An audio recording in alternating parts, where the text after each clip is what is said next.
Let's read Africa Presents The Secret of Nda, a story by Josué Gebo, illustrated by Fabi Pen, and translated by Edwige Renedro. If you are listening to this story while reading your magazine, turn the page when you hear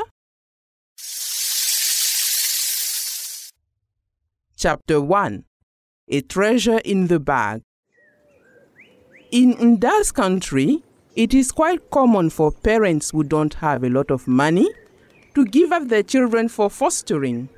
That is, they entrust the care of their children to other people. If the children are lucky, they are treated well and sent to school.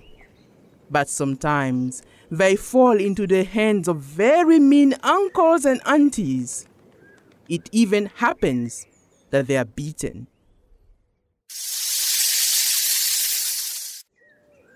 Nda has been very lucky. He is loved by his foster family, Uncle Kwasi and his dear wife Auntie Akisi, and their two children, Yaswa and Ayakan. This morning, Nda must go to school, but come back home as soon as the bell rings at the end of classes.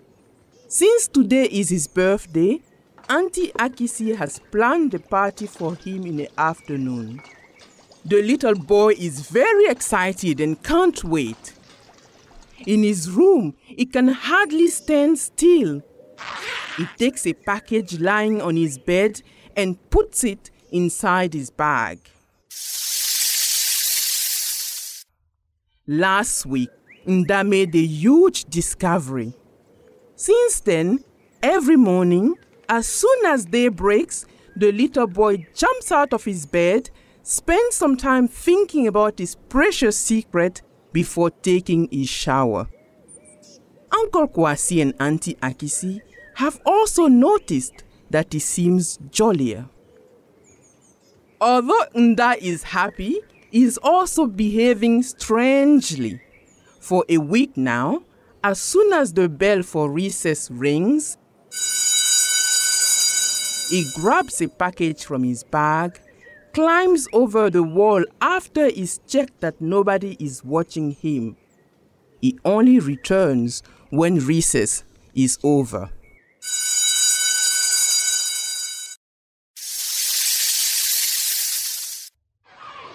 Chapter 2.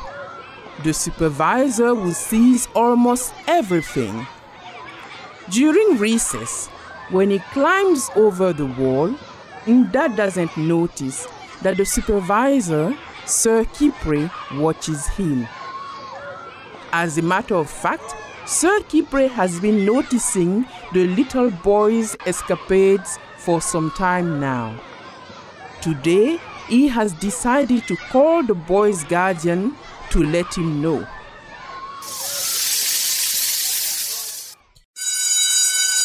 That is why at the end of classes, Nda sees Uncle Kwasi with the supervisor.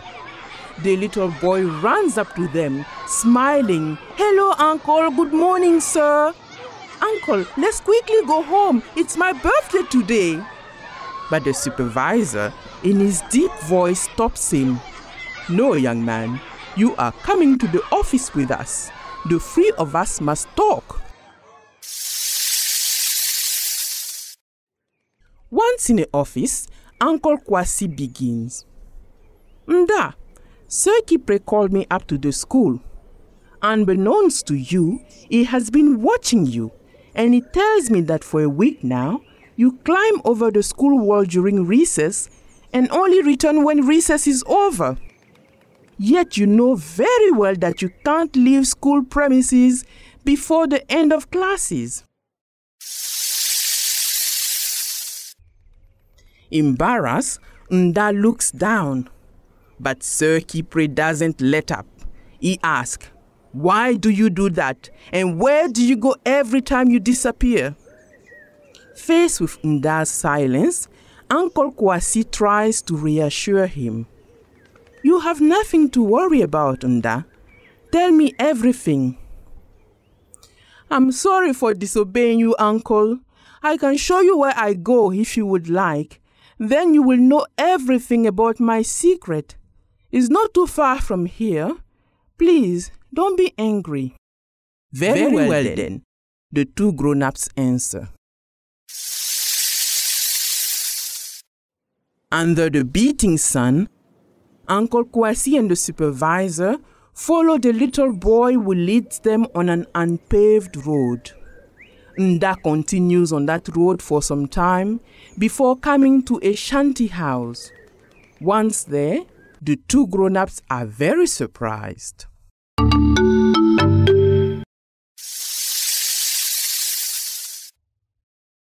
Chapter 3.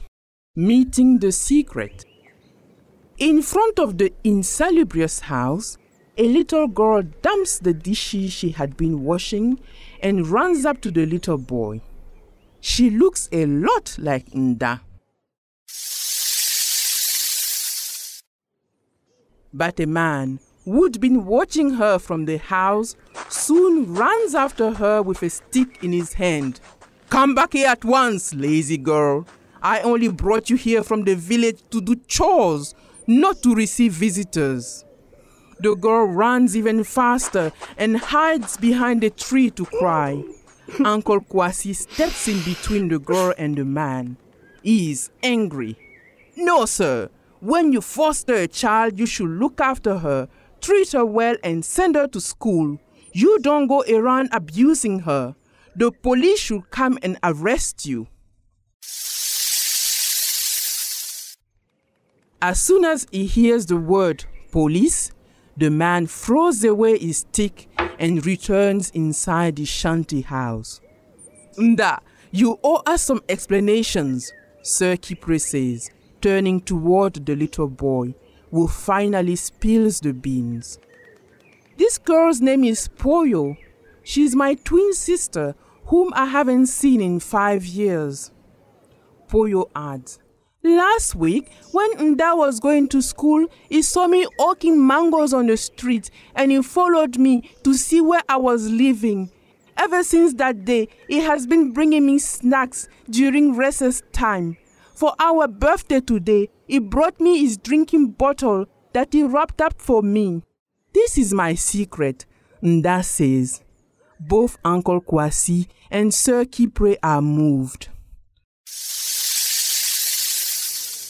Once home, Uncle Kwasi speaks to Auntie Akisi of Nda's secret.